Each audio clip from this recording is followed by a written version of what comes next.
8h41, hora da nossa coluna de política. A jornalista Rosiane Carvalho já está conosco aqui nos estúdios da Band News Difusora FM e está hoje aqui, presencialmente, porque hoje é um dia especial. Aqui para nossa coluna tem entrevista especial, né, Rose? Bom dia para você, tudo bem? Bom dia, Rafael. Bom dia também para os ouvintes e para as ouvintes da Band News Difusora, da Band News Manaus. Muito especial. Nós vamos falar sobre a Amazônia com uma das principais vozes reconhecidas internacionalmente a tratar deste assunto, Marina Silva. Muito bem. A ex-senadora, ex-ministra do Meio Ambiente, Marina Silva, da Rede Sustentabilidade, é a nossa convidada especial de hoje. Marina Silva, que começou a luta política no cargo de vereadora ainda em seu estado natal, o Acre, chegou ao Senado em 1995, foi reeleita em 2002, foi ministra do Meio Ambiente e é uma das principais vozes, como Rosiane Carvalho já adiantou, em relação a este tema. Muito obrigado pela gentileza de nos atender, ministra senadora Marina Silva. Tudo bem? Bom dia.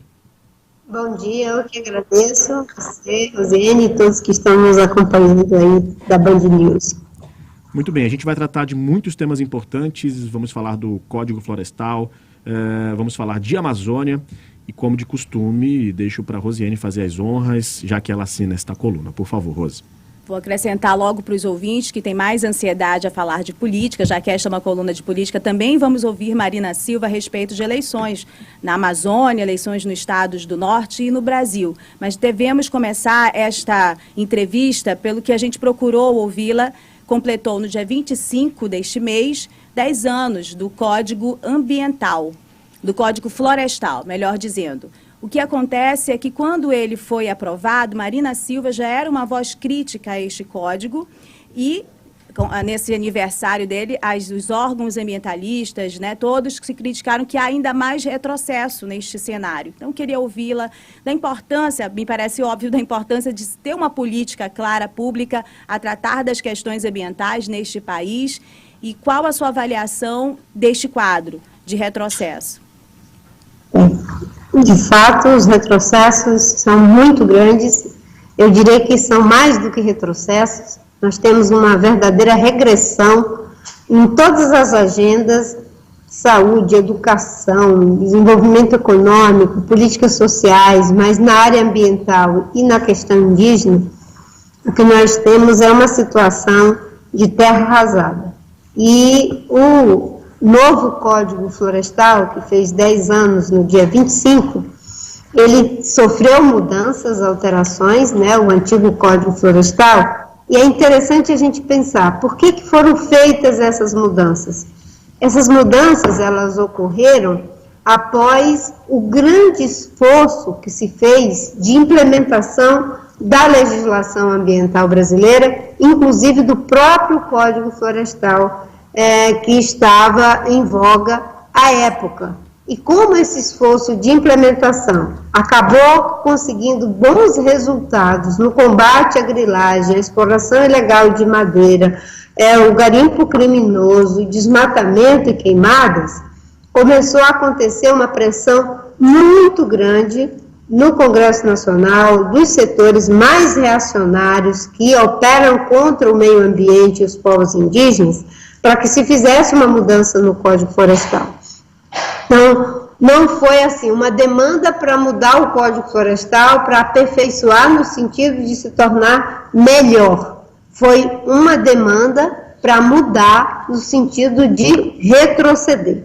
Só que veio uma grande mobilização da sociedade brasileira e eles não conseguiram, a bancada ruralista, desfigurar o código da forma como eles queriam. Mas mesmo assim tivemos retrocessos. Só que no meio de tudo isso, tinha algumas propostas que poderiam ter sido implementadas e que seriam interessantes, como, por exemplo, a questão do cadastro ambiental rural, que foi feito, mas, infelizmente, não teve um desdobramento adequado. Só para se ter uma ideia, não é? A gente tinha feito o plano de prevenção e controle do desmatamento, que reduziu o desmatamento até 2012 em 83%, que foi um grande feito reconhecido no mundo inteiro.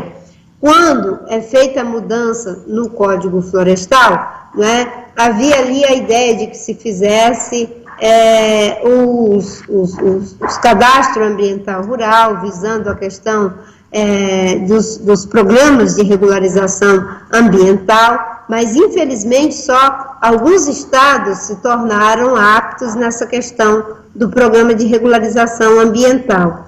E poucos estados conseguiram fazer o cadastro ambiental rural da forma adequada.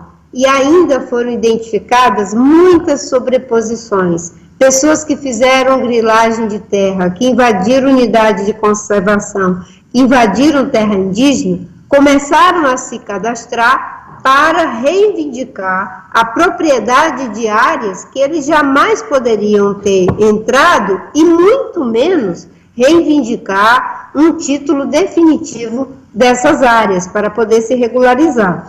Ou seja, houve retrocesso e aquilo que poderia ter sido bom ainda não foi feito como era necessário fazer e é usado para tentar regularizar áreas que foram criminosamente ocupadas. E só para você ter uma ideia, há uma grande sobreposição em cima de terra indígena, de unidade de conservação e de áreas quilombolas.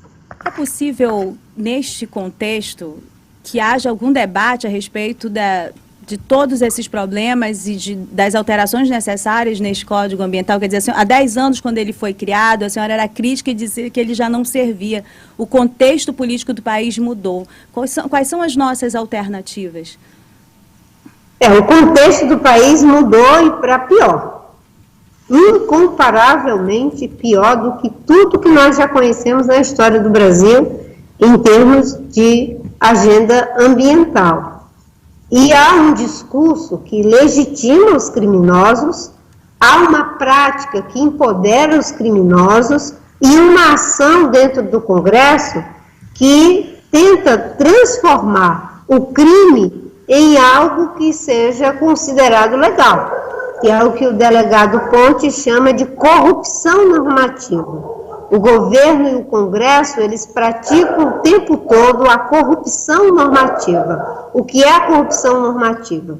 Você tem os criminosos, e de acordo com a atual legislação, não poderiam entrar em terra indígena nem para garimpo, nem para exploração de madeira, nem para atividade de pecuária, do que quer que seja, porque a legislação proíbe, e isso é um crime. Em lugar de punir esses criminosos e parar com esse crime, eles apresentam medidas provisórias ou projetos de lei ou mudança na Constituição para deixar a lei de acordo com o crime e os criminosos.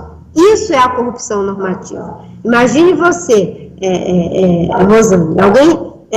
Rosiane, alguém roubou o seu carro e você vai na polícia denunciar que alguém roubou o seu carro. Enquanto você está indo, alguém aprova uma lei no Congresso dizendo que a partir de hoje o proprietário do carro é a pessoa que te roubou e não você que era dono. É assim que está acontecendo. As terras públicas são de propriedade da União, de todos nós brasileiros, dos mais de 200 milhões de brasileiros. Mas tem um grupo de criminosos que se apropriam desse patrimônio e, como prêmio, eles recebem um título definitivo. Se você tem um ladrão, você não vai dar o título definitivo do que roubou. Há uma diferença. Existem posses que são mansa e pacífica. O que é uma posse mansa e pacífica? É aquela que você, por uma ação do Estado, uma ação legal do Estado, foi levado para aquela área e você, como um cidadão de bem, não é culpado por aquela ação. Então, uma posse mansa e pacífica. Isso o governo tem que resolver, porque se ele botou alguém em terra indígena e a culpa é dele, no mínimo, ele vai ter que conseguir uma outra área para essa pessoa que ele levou para lá. O que não é o caso. O que nós temos é invasão, são verdadeiras indústrias, até porque uma pessoa pobre, uma pessoa humilde, não pode comprar aquelas balsas enormes para o garimpo, aquelas dragas enormes. Uma pessoa humilde, ela derruba 2 ou 3 hectares, não faz derrubada de 500, enfim, 1.000 hectares, usando máquinas pesadas, correntão, uma equipe enorme. Isso tem gente muito poderosa por trás, e eles estão, né, com muito dinheiro, com o apoio do governo e ainda com a expectativa de que serão premiados mudando a lei para deixá-la em conformidade com o crime. É por isso, né, que hoje a situação é muito mais grave. Senadora, a gente vem falando bastante sobre a questão do garimpo, de invasão de terras indígenas. A gente faz a cobertura aqui na Band News em Manaus, de toda a região norte para a Band News nacional. Então são casos no Amazonas, em Roraima, casos no Pará. Recentemente nós fizemos um programa especial aqui com a Rosiane Carvalho também, sobre o risco de morte de indígenas na terra Jacareúba, Catauixi, que está sem a portaria de restrição de uso, venceu em dezembro do ano passado. Então a gente falou sobre isso com especialistas dessa área. E a gente tratando disso, dessa questão da proximidade das rodovias, como por exemplo a BR-319, o quanto essa rodovia, a circulação pela rodovia, acaba também, num contexto, trazendo pessoas para próximo dessa terra indígena, onde há esse risco de morte de indígenas que vivem por ali. E aí, quando a gente estava no meio desse programa, a gente recebeu uma manifestação de pessoas ligadas a uma associação, os Amigos da BR-319, que defendem a revitalização, no argumento do direito de ir e vir. E a gente vê ali um embate muito grande em relação à questão ambiental, que é super importante, e a gente vê uma reivindicação de parte da população quanto a essa questão da estrutura, da infraestrutura. E a gente vem falando muito sobre isso, né, debatendo isso, porque é um anseio de muita gente aqui no Amazonas, de uma parte significativa da população. E a pergunta que fica, o questionamento que fica é como é que a gente pode conciliar essas questões, né? A preservação do meio ambiente, dos povos originários, da cultura desses povos, e como atender a um Estado que precisa, sim, de infraestrutura. Como que a senhora vê essa questão, esse embate? Olha, eu vejo como, em primeiro lugar, uma falta de planejamento estratégico. O estado do Amazonas é um dos estados mais preservados da Amazônia. Hoje, infelizmente, é um dos que está sofrendo maior pressão de desmatamento, algo que não se via, né, há 10 anos atrás, na intensidade do que temos hoje. Hoje, os estados que estão fazendo maior pressão sobre a floresta e os territórios indígenas é o Amazonas, né, o estado do Pará, e o estado do Mato Grosso, o estado de Rondônia, no Acre. Vocês sabem que os conflitos foram muito grandes no passado, que até levou à morte do Chico Mendes, mas aí nós temos hoje uma pressão muito grande que é feita pela grilagem. A BR-319 é uma questão que precisa ser resolvida olhando para as questões técnicas. Um projeto, para ser viável, não é uma questão apenas do ponto de vista econômico, é também do ponto de vista social, é também do ponto de vista ambiental, é também do ponto de vista cultural. As populações indígenas, elas devem ser preservadas. Os estudos de impacto ambiental precisam ser feitos e considerando aquilo que diz a ciência.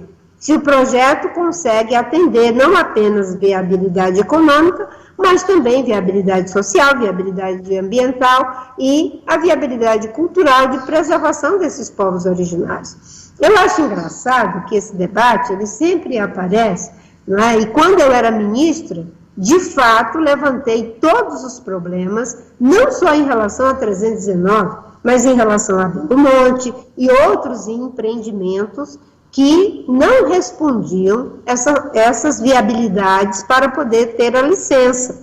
Agora, eu saí do governo em 2008.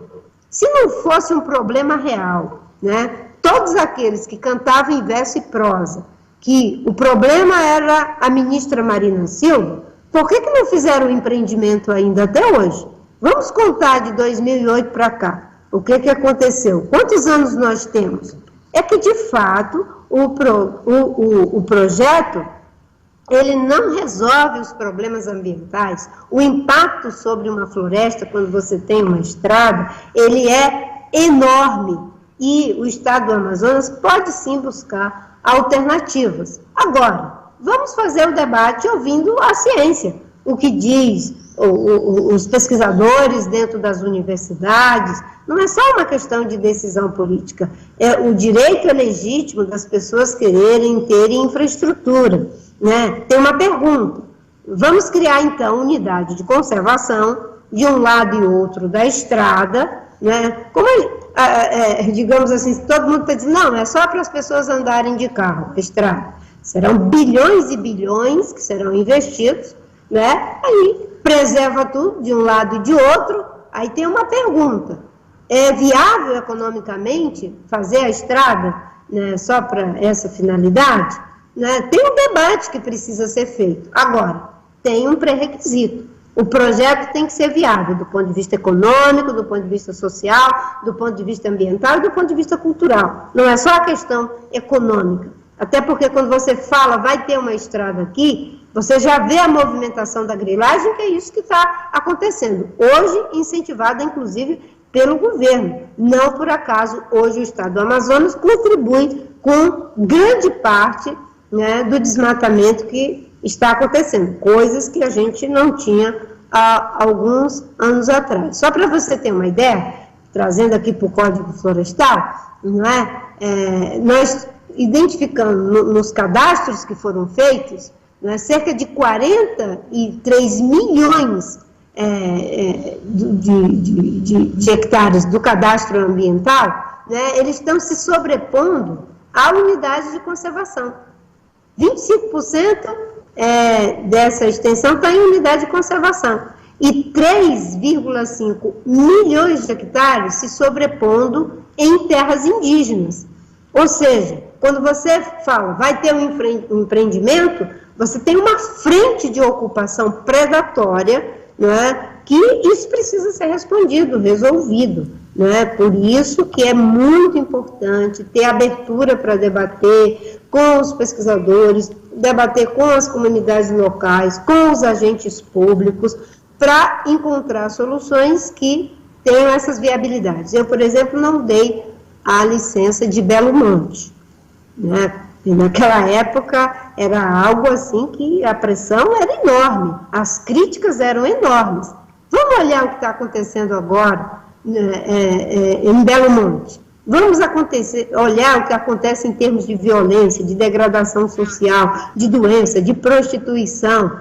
E o empreendimento não entrega a energia que dizia que ia entregar. Não entrega. Por quê?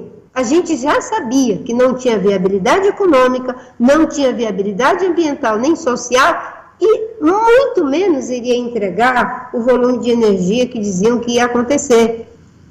Agora, tem mais uma proposta de fazer hidrelétrica no Tapajós. É a mesma coisa de Belo Monte. Aí você tem empreendimentos faraônicos que envolvem corrupção, com um monte de coisa que não atende os interesses do país e nem da sociedade, e nem da nossa região. Muito bem, para você que está chegando agora, a gente está entrevistando ao vivo aqui no jornal Band News Manaus, na coluna de política da jornalista Rosiane Carvalho, a ex-ministra do Meio Ambiente, ex-senadora Marina Silva, importante liderança brasileira, uma importante voz para falar do meio ambiente e para falar de Amazônia. Vamos continuar aqui a nossa entrevista, só destacar, senadora, que temos várias participações de ouvintes, mensagens chegando para a gente no nosso WhatsApp, o 993519370, e também na nossa transmissão ao vivo no YouTube. Inclusive, uma das mensagens é de Yura Marubo. Bom dia, prezada Rosiane Carvalho, abraços a Marina Silva também. Obrigado a todos que estão participando. Vamos continuar, Rose. O Yura é uma liderança indígena aqui de Manaus e também representa indígenas do Vale do Javari, só para situar aqui. Vamos em frente. A senhora falava agora... Yuri. A senhora falava agora há pouco sobre os reflexos, o que acontece atualmente em Belo Monte, e acho que muitos estudos estão mostrando também o que está acontecendo na BR-319, justamente nessa expectativa de que esta obra, que é promessa, o vice-presidente Mourão disse que comeria boina dele se a BR-319 não saísse no governo Bolsonaro. Está terminando, ele vai ter que cumprir essa promessa aí de comer a boina. Agora, brincadeiras à parte, o assunto é muito sério, vários estudos mostram exatamente a sua preocupação lá atrás. A senhora sempre sofreu muito, inclusive aqui no Amazonas, as consequências de mostrar com clareza, né, nunca se calar sobre o que poderia acontecer nessa abertura sem o cuidado necessário na BR-319. Essa estrada, a outra estrada também, outra rodovia 230, pressionando a terra indígena situada, para dar um exemplo, né, citada aí pelo Rafael, Jacareúba, Catauixi, e a gente está falando de uma série de consequências, mas a pior de todas é o genocídio dessa população, né? É o risco de morte dessa população que os próprios especialistas dizem que eles não sabem nem como está, porque eles vivem de forma isolada e há todo um contexto da FUNAI que ignora a necessidade de se monitorar e defender essas populações. Belo Monte não precisa nem citar, né, tudo que está acontecendo. Então, o que a senhora sofreu a respeito da BR-319, e a senhora vê o que está acontecendo agora, é uma confirmação, valeu a pena as consequências políticas, por exemplo, no Amazonas, em relação à BR-319, não ter se associado ao que está acontecendo, ainda que ela ainda não tenha sido, de fato, concluída naquele trecho do meio? Para mim, valeu a pena, porque o agente público, ele tem que fazer aquilo que é o correto, aquilo que é justo. Eu gosto muito da frase do Gilberto Gil, que diz: o povo sabe o que quer, mas também quer o que não sabe. O agente público, ele tem meios para saber se aquilo vai ou não vai, no médio ou no longo prazo, criar um grande prejuízo. E você não pode fazer as coisas de forma errada só para ganhar popularidade no momento. Você não pode trocar o futuro de uma nação por uma eleição. Então, fazer o dever, fazer aquilo que é certo, que está em conformidade com a ética pública, é o que vale a pena. Agora, existe muita gente que faz o discurso de conveniência mesmo. Para ganhar voto faz qualquer coisa. Quando nós reencaminhamos Belo Monte para estudos científicos, houve uma grande pressão. Mas eu não me arrependo de ter feito isso. Quando a gente deu a licença das hidrelétricas do Madeira, a gente deu com 42 condicionantes, após ter feito um esforço enorme para resolver os problemas em relação à questão dos desvios que iria ter em relação aos grandes bagres da Amazônia. Eu não me arrependo. Infelizmente, depois que eu saí do governo, não foram atendidas as condicionantes e criou problemas, e são problemas graves que estão postos ali. No estado de Rondônia também, era uma pressão muito grande, muita crítica, era bem difícil. Mas hoje todo mundo reconhece. Um dia desse, até um jornalista que me criticava muito, escreveu um artigo dizendo que Marina tinha razão. Só que alguns anos depois, né, quando não cumpriram aquilo que eu disse que deveria ser cumprido, e infelizmente quem paga o preço é o Estado, a população, o interesse público. Essas comunidades isoladas, elas, como você mencionou, elas sofrem risco de genocídio, de desaparecimento, porque é o risco de qualquer doença que para nós, a gente já tem aí um sistema de defesa, nosso sistema imunológico, para eles pode ser uma destruição em massa, e isso não tem nada que possa reparar. Nós somos um país riquíssimo. Olha só, em pleno século XXI, nós temos povos que nunca foram contactados pela civilização branca ocidental. Isso é um verdadeiro tesouro da humanidade, é um presente de Deus. Como é que a gente quer destruir algo dessa magnitude em função de plantar soja ou de plantar capim para criar gado? Isso não tem, digamos assim, uma lógica, nem do ponto de vista ético, nem do ponto de vista político, nem filosófico, nem espiritual, absolutamente nada. Essas populações são inteiramente vulneráveis e são verdadeiros tesouros da humanidade, da condição humana. Não é? Ao destruí-lo, nós estamos destruindo a nossa própria humanidade, o nosso próprio bom senso, a pouca ética que ainda temos. Mas nesse governo o que está acontecendo? Você vê o garimpo nas terras Yanomamis, a violência que está acontecendo em Roraima, né? De cada 10 crianças Yanomami, 4 estão contaminadas com mercúrio. Nós temos no Pará o maior aquífero do mundo, o aquífero de Alter do Chão, com água suficiente para abastecer a população do planeta por 400 anos. Isso tudo está correndo o risco de ser contaminado com mercúrio. Né? Isso é um crime de lesa humanidade. Eu nem sei como a gente pode tipificar isso. Olha só, a gente já tem outros assuntos para seguir com a entrevista, aproveitando a sua participação aqui na Band News Manaus, mas tem um comentário muito importante aqui da Conceição Valois, nossa ouvinte, que eu acho que ela traz um mote para a gente discutir e ouvir a senhora a esse respeito. Por que tem essa ideia tão consolidada, infelizmente aqui no norte do país, de que o progresso ele precisa ser com a devastação? Olha o comentário que ela faz a nossa ouvinte. Se formos pensar em tantas coisas ruins, claro, não queremos mortes, mas ficaremos eternamente no atraso. Todos possuem estradas, apenas nós, isolados, precisamos de progresso.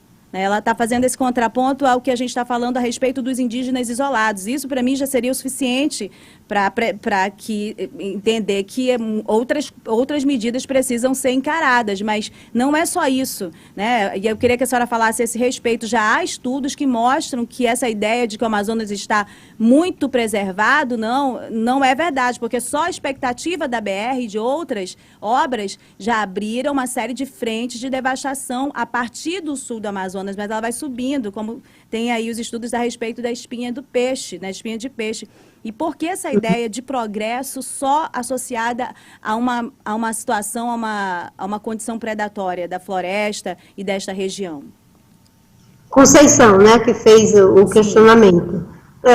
Bem, eu acho que a gente tem que olhar para as questões de uma forma mais ampla. Vamos pensar. O Brasil é hoje, Conceição, uma potência agrícola. E um dos maiores pesos da nossa balança comercial, por exemplo, é a agricultura. Só que nós só somos uma potência agrícola porque nós somos uma potência hídrica. Nós temos terra fértil, nós temos sol e temos muita água. Sem água, não é possível ter qualquer atividade econômica.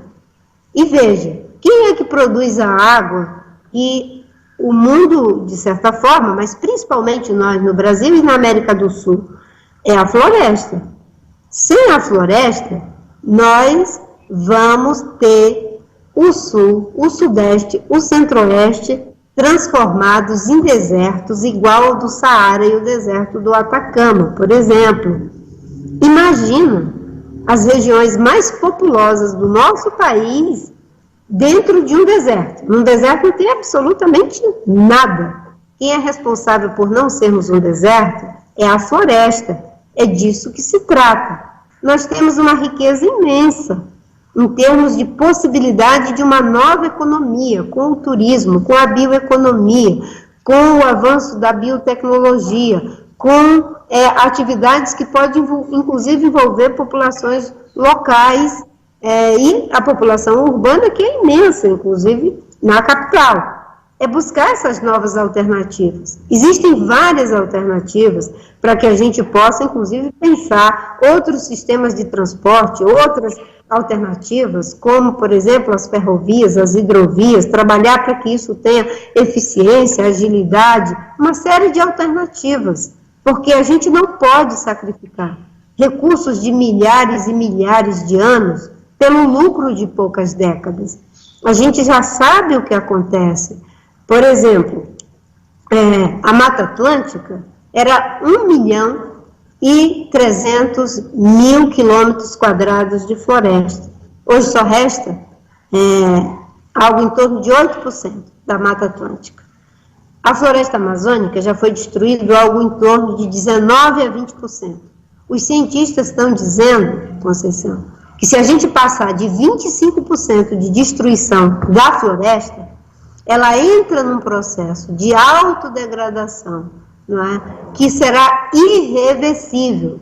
Isso significa não ter chuvas. Isso significa comprometer em 75% o PIB da América do Sul inteira. Isso significa não colocar cerca de 20% da água doce, que faz o equilíbrio das águas do oceano, não é? Que é o que a Amazônia contribui para o equilíbrio, não é? Não entrar em processo de saturação.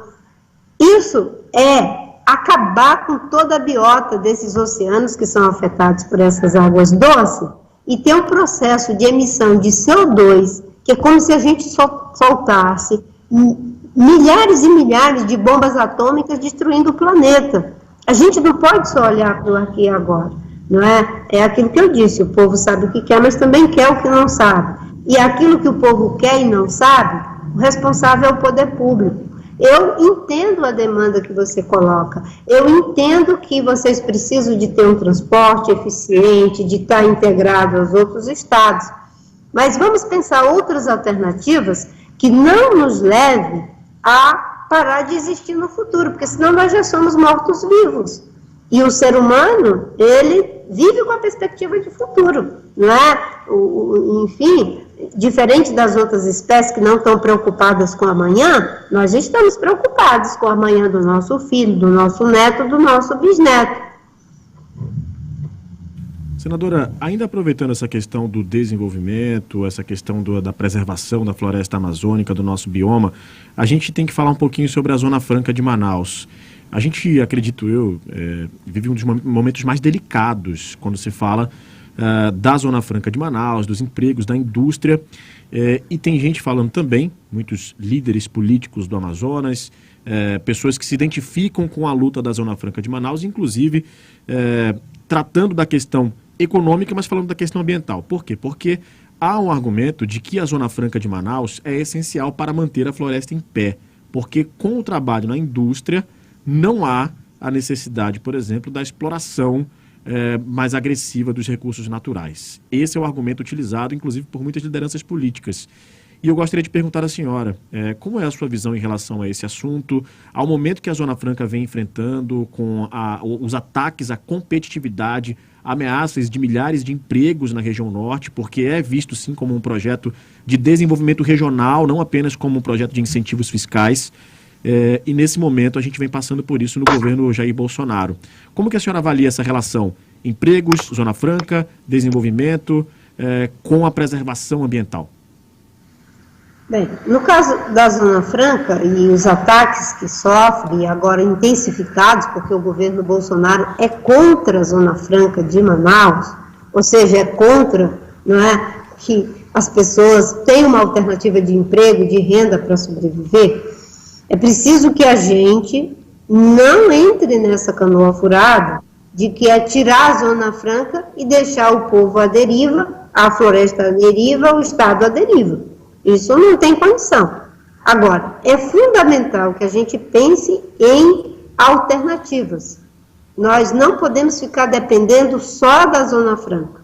Como é que a gente vai desenvolver, né? Tinha até a ideia da Zona Franca Verde, né? Como é que a gente vai desenvolver alternativas que façam com que a população dos municípios, que a maioria das pessoas estão morando na capital, não é? Acho que mais de 70% da população na capital, faz com que os municípios tenham uma alternativa. Aí vem a ideia, por exemplo, de dinamizar melhor o turismo de massa, que é possível em algumas regiões, o turismo científico, o turismo de território, de exploração, não é? que é muito, enfim, demandado no mundo.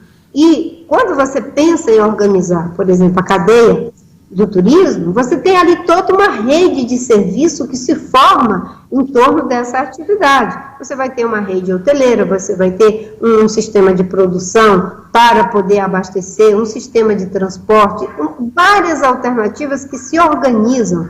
E o turismo pode ser uma atividade de baixo impacto em algumas regiões e municípios. Você pode ter também o benefício do que está sendo trabalhado já na ideia de uma bioeconomia. Como é que a gente usa os próprios produtos da floresta para desenvolvimento de produtos farmacológicos, de produtos na indústria do cosmético, ou até mesmo na indústria de alimentos? A gente vê o que acontece com a cadeia do açaí. Tem estudos que mostram o quanto é possível a gente gerar emprego e renda usando as áreas que já foram degradadas, aumentando, por exemplo, o plantio da mandioca, não é? Tem um estudo recente que foi feito em relação a isso. Como é que a gente beneficia os produtos que nós temos, como a castanha? Hoje a Bolívia, ela consegue um beneficiamento que faz com que o preço da castanha na Bolívia seja muito maior do que a nossa castanha, que é muito mais abundante aqui no Brasil.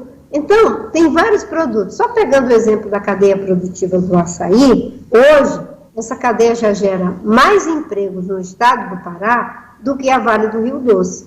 Enquanto a Vale do Rio Doce é de altíssimo impacto ambiental, a cadeia produtiva do açaí é de baixo impacto ambiental. Enquanto a Vale emprega cerca de 20 mil pessoas, a cadeia produtiva do açaí é mais de 300 mil pessoas que fazem parte dessa cadeia produtiva. Inclusive, já arrecada mais tributos para o Estado do que a própria Vale do Rio Doce. Agora, nós estamos falando de um produto, né, que é o açaí. Nós já tivemos um produto que também foi muito forte, a castanha, tivemos um produto da biodiversidade que foi a borracha, mas isso não foi sequer trabalhado como deveria ser, por isso que a gente perdeu o mercado e a competitividade. Agora, imagina o que é você pensar, não é?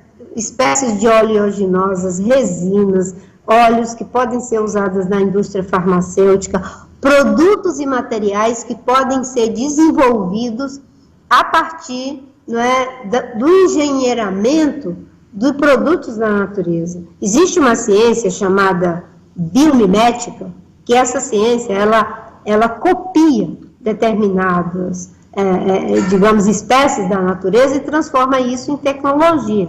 Uma vez eu vi uma palestra de uma cientista chamada Janine Benes, uma pesquisadora dessa área, em que ela dizia o seguinte, não é, que existe uma espécie de aparelho de ouvido muito sofisticado que foi engenheirado a partir da pesquisa da emissão do cricado do grilo, por exemplo. Parece uma coisa que a gente não compreende, mas a natureza tem uma tecnologia que foi testada em bilhões de anos e que essa tecnologia, inclusive, pode ser imitada pela gente. Né? Existe sistema de construção de prédios que eles não precisam de ar-condicionado para fazer a refrigeração em situações quentes. Sabe de onde foi copiado essa forma pelos engenheiros e arquitetos? Olhando aqueles grandes cupins, não é, da África. Porque durante o dia é muito quente, então dentro dele é frio. Durante a noite é muito frio, então dentro dele é quente. Os cientistas, observando essa engenharia da natureza, que isso se chama soluções com base na natureza, e você transforma isso em um produto, na forma de construir um prédio, por exemplo. Eu estou dando aqui alguns exemplos, mas a Amazônia é rica de muitas possibilidades e a gente tem que ter os investimentos. Não é que não vai ter agricultura, não é que não vai ter a pecuária, não é que não vai ter, não é quando isso é feito em base sustentável, pode ter. A exploração de madeira com manejo florestal de base sustentável pode ter. O que não pode é o que está acontecendo. É o garimpo predatório, é o crime, é o roubo de madeira, é destruindo aquilo que não pode ser destruído em uma década, quando, na verdade, isso serve para milhares e milhares de anos. É como geralmente diz o professor Enio Candotti, diretor do MUSE, nas suas entrevistas, não se pode pegar os ovos de ouro matando a galinha, geralmente é essa proposta que tem sido feita aqui para a região amazônica. Eu queria entrar agora um pouco mais a respeito da eleição. Aliás, viu, Rosane, o Instituto de Pesquisa da Amazônia dá uma grande contribuição. A política tem que ouvir mais os pesquisadores, os cientistas. Não dá para ficar fazendo política pública, inventando da cabeça. Existem teses e teses de mestrado, de doutorado, um monte de trabalho que nos ensina o que a gente conseguiu no Ministério de reduzir desmatamento em 83%, evitar que 5 bilhões de toneladas de CO2 fosse lançada na atmosfera. A maior contribuição do mundo já dada até hoje foi graças ao plano que eu fiz durante a minha gestão. Sabe como é que a gente fez isso? Não foi inventando a roda, não. Foi ouvindo os cientistas, ouvindo os movimentos sociais, ouvindo empresários de bem, ouvindo servidores públicos comprometidos. É assim que a gente tem que fazer. Então, muito bom isso, e até fazendo essa homenagem ao Instituto de Pesquisa da Amazônia, né, eu sei que eles têm um olhar muito, muito importante para as comunidades indígenas. Eu fico muito feliz quando eu vejo os povos indígenas, eles se colocando também na cena política, para poder darem a sua contribuição, porque fica muito difícil defender o interesse do indígena se o indígena não está lá. Muitas coisas mudaram depois que a Joinha foi para lá. Eu, por exemplo, estou lutando muito para que o professor Ricardo Galvão, que é um cientista, um pesquisador da USP, do Instituto de Pesquisa Ambiental, seja eleito deputado federal aqui para São Paulo, que a Wanda seja eleita aí no Amazonas, que a Maial seja eleita no Pará, que a Joênia seja eleita lá no estado de Roraima, para que a gente possa ter as pessoas contribuindo com o debate no Congresso. Não é para emperrar, é para ajudar a solucionar. Agora, falando em eleição, a senhora recentemente, no início de maio, manifestou solidariedade ao ex-presidente Lula num ataque que ele sofreu em Campinas, que tem sido um gesto republicano muito raro ultimamente. A senhora apoiará o ex-presidente Lula na disputa pela presidência da República? Nós estamos vivendo um momento muito difícil na história do Brasil. Estamos vivendo uma situação que desde a conquista da democracia, ela não estava presente. Antes nós tínhamos uma disputa entre democracia e democracia, da PT e PSDB, ainda que fosse o embrião dessa polarização que hoje está comprometendo a própria democracia. Mas era uma disputa ali, se perdesse o PSDB, era o PT democracia, se perdesse o PT, era o PSDB democracia. A polarização era assim. Agora, pela primeira vez na história, nós temos uma polarização que está posta entre os que defendem a democracia, os que defendem o meio ambiente, os que defendem os povos indígenas, os que defendem o Estado democrático de direito e aqueles que são contra o funcionamento correto e independente, não é, dos poderes, porque o tempo todo é essa guerra contra o Supremo, contra a Constituição brasileira, né, aqueles que não têm nenhum apreço pelo meio ambiente, pela saúde pública, é só ver o que aconteceu. Então, nesse contexto, eu tenho dito o seguinte: é fundamental que, em lugar da gente botar a discussão, mais uma vez, como se tivéssemos a polarização só entre os partidos e as lideranças políticas, a gente trazer a discussão para o terreno das propostas. A primeira pergunta, antes de perguntar, né, você está apoiando alguém, é perguntar o que os candidatos estão apoiando. Eles é que têm que dizer o que eles estão apoiando. Não pode continuar apoiando projetos como o Belo Monte. Não pode continuar apoiando grilagem, desmatamento, exploração de madeira.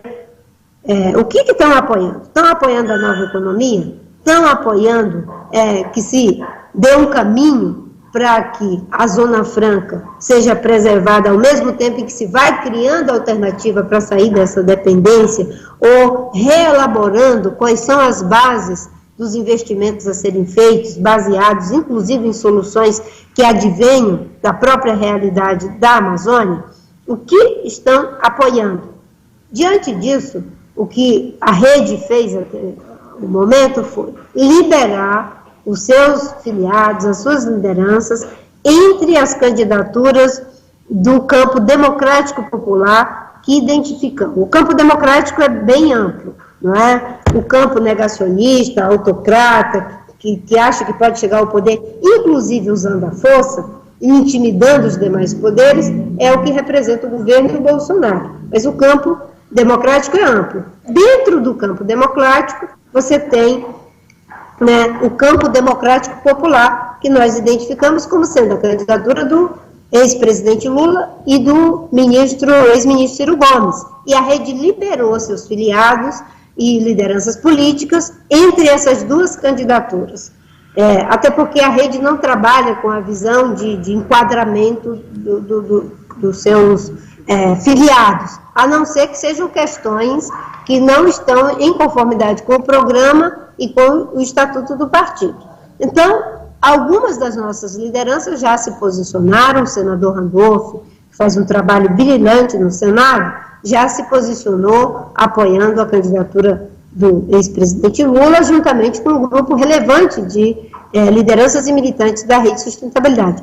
Outros estão apoiando Ciro Gomes. Eu ainda estou fazendo o debate para que a agenda da sustentabilidade, para que a agenda de uma nova conformação dos fluxos democráticos, do novo pacto de sustentação, daquilo que será o novo governo, possa ser melhor assumida pelas candidaturas. E eu entendo a delicadeza do momento, nós não podemos arriscar ter um segundo governo do presidente Bolsonaro, porque ele acaba com a democracia, mas também vai acabar com os povos indígenas, vai acabar com a proteção da Amazônia, com a legislação ambiental, com as políticas sociais e com tudo que está aí posto. Até porque até a economia eles não resolvem. Olha o que está aí, está inflação, desemprego, aumento dos combustíveis de forma totalmente desorganizada. Ele gosta de botar a culpa nos outros, mas isso aí é responsabilidade dele. Ele é que tem que começar a trabalhar e parar de fazer motociata no horário de trabalho,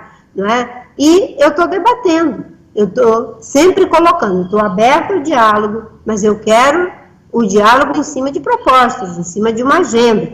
Inclusive, a agenda de ter o compromisso de que nós não queremos só mudar de governo, queremos mudar a realidade, inclusive a realidade política, acabar com a violência política, com a polarização, que hoje ela está aí nos polos da própria sociedade brasileira. Com guerra a gente não vai conseguir fazer nada. Senadora, a senhora citou aí o ex-ministro Ciro Gomes. Como a senhora avalia as campanhas de Ciro Gomes, pelo PDT, e também de Jair Bolsonaro? Bem, o Jair Bolsonaro, ele faz a campanha utilizando aquilo que ele sabe fazer, um conjunto de fake news ou de bravatas, e é com isso que ele consegue agregar o contingente que marcha com ele, alguns conscientes de tudo isso que está acontecendo, outros pessoas que ainda vão fazer, digamos, o seu próprio discernimento, e eu espero que cheguem à compreensão de que não serve para o Brasil um presidente da República que foi contra adquirir vacinas, que foi contra o uso de máscara, que foi contra a ter uma ação previdente para evitar o colapso, como aconteceu aí no estado do Amazonas, um presidente da República que não se importa com aqueles que são mais vulneráveis, e que nós tivemos essa chacina horrível agora no Rio de Janeiro, e que ainda celebra esse tipo de coisa, As pessoas ainda estão fazendo também seu discernimento, E a campanha do campo, que quer se constituir como uma alternativa, às candidaturas de Lula e Bolsonaro, é legítimo que façam o seu movimento.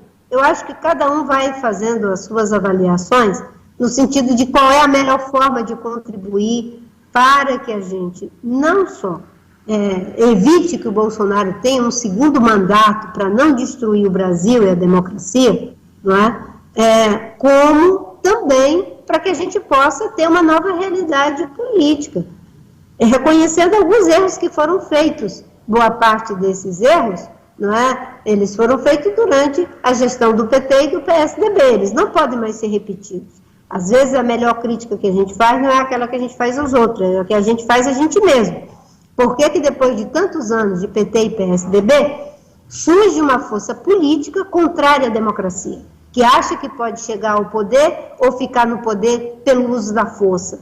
Então, tudo isso tem que ser pensado, Agora, a avaliação tem que ser com muita responsabilidade, não podemos arriscar, em hipótese alguma, aquilo que nos é fundamental, que é ser um país livre, um país democrático, para poder resolver os seus problemas. Interesse todo mundo tem.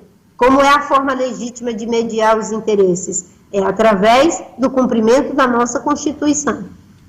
Senadora, a pesquisa da Datafolha publicada ontem mostra aí um distanciamento entre o ex-presidente Lula e o presidente Bolsonaro. Os detalhes de que segmentos eles cresceram mais ou cresceram menos chamam muito a atenção especificamente para o público evangélico. E a pesquisa da Datafolha mostra que o presidente Lula também tem a atenção e o voto dos evangélicos, ao contrário de uma sentença que se criou de que este grupo evangélico está fechado nas ideias do presidente Bolsonaro. A senhora também faz parte de um grupo evangélico, porque a senhora é evangélica declaradamente, inclusive aqui em Manaus, quando cumpriu a agenda, em outros momentos, participou de cultos também na Igreja da Restauração, salvo engano. Bom, eu queria entender, do seu ponto de vista, como esse público evangélico acompanha todo esse discurso de armamentista, todas essas violências policiais comemoradas pelas figuras mais importantes do governo Bolsonaro e por ele próprio, e que se repete, inclusive, aqui na Amazônia. Aqui na Amazônia, em relação especialmente à população mais pobre, mais vulnerável. Como é que esse público evangélico percebe tudo isso? É realmente fechado de forma geral com o presidente Bolsonaro? Como é que a senhora observa? Primeiro, não se pode tratar os evangélicos como se fossem homogêneos, todo mundo fazendo as mesmas coisas e pensando as mesmas coisas, no que concerne a visão de política, e, enfim. Tanto é que a pesquisa identifica isso, que você acaba de mencionar. Não há, digamos assim, uma posição blocada com a candidatura do Bolsonaro. Há um grupo de pessoas que veem até uma grande contradição entre aquilo que são os ensinamentos do Evangelho e a prática do Bolsonaro. O ensinamento do Evangelho diz que é amar o próximo. E há uma contradição, porque quando eu digo que quem está chorando por um parente que morreu é mimimi, isso é uma contradição. Amar o próximo é você também se compadecer, sofrer junto com ele, acolher o choro de alguém que perde um filho, um esposo, uma esposa, um avô, uma avó. Não é mimimi, é um choro de dor, é um choro de lamento. Isso tem que ser respeitado. Você olha para o mundo, os estadistas, acontece uma catástrofe, como acontece aí o tempo todo nos Estados Unidos, essa coisa de arma, que é uma contradição também com o Evangelho. Olha o que acontece nos Estados Unidos. A pessoa compra uma arma, um menino de 18 anos, completa a maioridade, compra a arma e a primeira coisa que faz é entrar numa escola para matar, né, professores e crianças, dezenas de crianças. Isso é um absurdo, isso não tem base com o Evangelho. Você dizer que é por força e é por violência, vamos armar a população toda. Quem tem a obrigação de proteger a sua segurança, a sua casa, o seu comércio, o seu empreendimento, a sua rua, é o Estado. O Estado tem que funcionar. Isso é uma forma de querer passar para a sociedade uma responsabilidade que é de quem não quer trabalhar, de quem não tem ideia, de quem não tem projeto. Então, essa contradição, ela está sendo percebida, não é? Não dá para você achar que o Evangelho tem a ver com armar as pessoas, né? Jesus Cristo, quando Pedro puxou a espada e cortou a orelha do soldado, ele mandou ele guardar a espada. Aqui as pessoas estão mandando comprar armas. E essa destruição do meio ambiente, por exemplo, isso não tem base nenhuma com os evangelhos. Não é? Como é que você diz que ama o Criador e deixa destruir a criação? Isso é muito contraditório. As pessoas vão fazendo o seu discernimento. E, obviamente, que pesquisas são retratos de um momento. Eu acho que elas são importantes para ir fazendo essas aferições, mas o mais importante do que isso é ter um projeto, não é? Ter um programa que seja para além de um partido ou de um líder político. Eu acho que na democracia, quando ela está ameaçada, não é? Você tem um programa para ser eleito por um candidato, em lugar de eleger um candidato que tem um programa. O programa é da sociedade. É a sociedade que tem que exigir que esteja na agenda daquele que será eleito defendendo a democracia, a questão da saúde, da educação, a questão da proteção do meio ambiente, da defesa dos direitos humanos, uma política de segurança pública que não seja com base na carnificina. Senadora, ainda nessa questão do contexto eleitoral, a gente entrevistou aqui na Band News em Manaus a deputada Joênia Wapichana, da Rede Sustentabilidade. E aí nós conversamos sobre a questão do esforço para eleger, para levar ao Congresso Nacional a representatividade de indígenas, eleger indígenas para o Congresso Nacional, tendo em vista que temos apenas a deputada Joênia Wapichana nesse momento em Brasília. Como é que está o projeto para eleger indígenas? Como fazer isso com a estrutura atual que a rede tem, para alcançar o quociente eleitoral necessário? Olha, primeiro a Joênia, ela faz um trabalho brilhante na Câmara dos Deputados. Ela virou uma espécie de parlamento indígena com a frente indígena, a frente parlamentar indígena, e o que a gente quer é que mais lideranças indígenas possam ser eleitas. Até porque, do mesmo jeito que ao eleger uma pessoa não indígena, a gente reivindica que a gente está representando a toda a sociedade, quando você elege um indígena, ele também está representando toda a sociedade. Ele vai defender os direitos dos povos indígenas, mas também a saúde, a educação, a segurança pública, que é isso que a Joênia faz. Então, a rede tem trabalhado muito para fortalecer as candidaturas indígenas. Nós temos em Roraima a reeleição da Joênia, nós temos no estado do Pará a candidatura da Mayal Caiapó, que é do povo Caiapó, uma mulher forte, que eu espero que seja eleita, e temos no estado do Acre a candidatura do Ninawa, que é também um indígena, e no estado do Amazonas a candidatura da Wanda Witoto. A Wanda é uma liderança incrível, uma jovem mulher indígena altamente preparada, que com certeza vai defender muito bem os povos indígenas que estão precisando, mas também todo o povo do Amazonas, né? Eu não tinha mais ou menos a idade da Wanda, né? Eu fui eleita senadora pelo meu estado do Acre, e naquele momento foi muito importante a contribuição que foi dada com aquele mandato. Eu fico imaginando agora, em pleno século XXI, essas novas lideranças muito mais articuladas, muito mais conectadas, não só internamente, mas com outros países, o que ela pode trazer de apoio, de recursos, de dar visibilidade para um estado com a potência que já é o estado do Amazonas é fantástica. Então, eu fico muito feliz com essas possibilidades e torcendo muito para que a gente tenha para quem passar o bastão, né? E são para essas novas gerações que são comprometidas com proteger, mas também criar alternativas para resolver o problema das pessoas, do emprego, da moradia, do saneamento, da escola de qualidade. Senadora, a gente está completando quase 1 hora de entrevista agora, então a gente vai se encaminhar aqui para a última pergunta. A Rosiane Carvalho vai conduzir essa pergunta. Para quem porventura chegou agora, a gente está no finalzinho de uma entrevista com a ex-senadora, a ex-ministra do Meio Ambiente, Marina Silva. Vamos lá, Rose, por favor. Passou voando, queria registrar isso. Olha, eu devo fazer um registro também, que tem um comentário aqui na live do Paulo Honorato, que infelizmente, uma fake news, ele não deve estar bem informado, a gente precisa registrar. Ele fala, façam pesquisas sobre o contrabando de mogno na Amazônia, liderado pelo marido dela. Ele fala dessa maneira, a gente deve registrar que esta pesquisa, essa investigação foi feita a pedido da própria Marina Silva e do marido pelo Ministério Público Federal e foi arquivada, porque não houve a identificação de qualquer indício a esse respeito.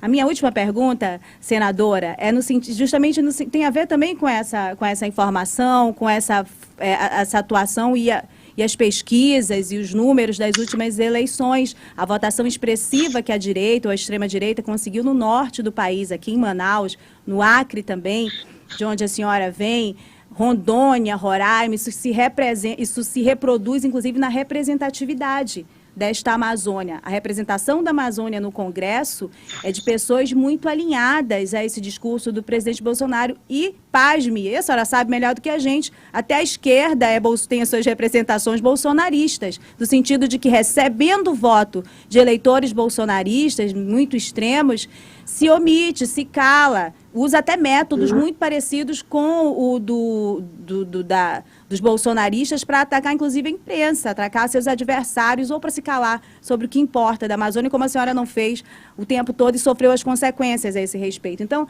o que acontece com o norte do país? Qual é a sua opinião para, na região norte, nesta região da Amazônia, a gente ter tanta força dessas pessoas que não estão com uma linha condizente com o que essa região precisa? Bem, em primeiro lugar, Rosiane, muito obrigada e parabenizando você. Eu sei que é a sua obrigação, como a ética jornalística, do bom jornalista, de não ter dado asas para essa fake news, né? Porque às vezes vem essas perguntas e as pessoas fazem e deixam por isso mesmo. Essa, como você disse, é uma fake news, é uma mentira que foi assacada contra mim e o meu marido pelo ex-deputado Aldo Rabelo, e eu e meu marido fomos até o Ministério Público e pedimos uma investigação.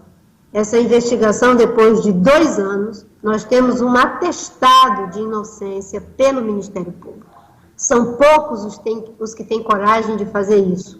E nós tivemos essa coragem porque nós sabíamos que éramos 100% inocentes dessa calúnia, dessa infâmia, que até hoje é usada por aqueles que não têm apreço pela verdade, né? Ainda que usem indevidamente a palavra de Deus, dizendo: conhecereis a verdade e a verdade vos libertará, mas muitos ficam espalhando mentiras. Então, a ética jornalística sabe que isso é uma fake news e que isso foi desmentido após 2 anos de ação do Ministério Público pelo Ministério Público.